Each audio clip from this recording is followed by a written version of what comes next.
Sebuah video pria terapung di Samudra Hindia viral di media sosial. Dalam video itu tampak sebuah kapal yang terisi beberapa penumpang mendekati benda mengapung di tengah lautan.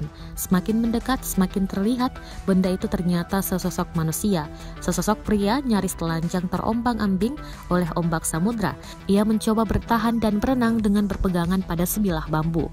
Berbekal batang bambu yang tak diketahui asal-usulnya, pria itu bertahan di tengah ganasnya samudra.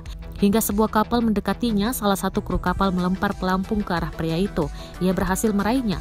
Dengan berpegangan pelampung, pria itu berenang mendekati perahu hingga berhasil dievakuasi. Wajahnya sudah tampak pucat. Tangannya terlihat putih pucat karena terlalu lama terendam.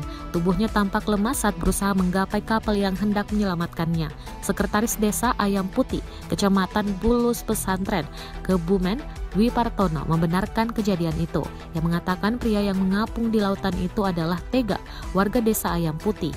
Ia pun memastikan Tega sudah dievakuasi ke darat dan kembali ke keluarganya di Desa Ayam Putih.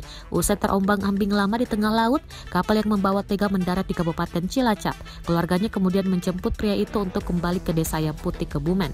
Warga itu menyediakan makanan untuk wisatawan atau pengunjung di pantai tersebut. Diklarifikasi informasi di medsos atau TikTok yang menyebut Tega terapung di laut selama 7 hari.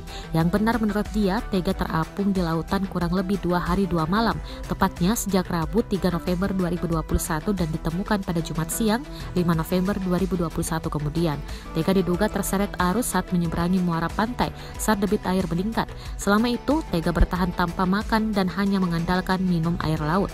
Padahal di waktu yang sama, cuaca di wilayah itu sedang tak bersahabat dengan cuaca hujan tinggi disertai petir. Terima kasih sudah nonton. Jangan lupa like, subscribe, dan share ya.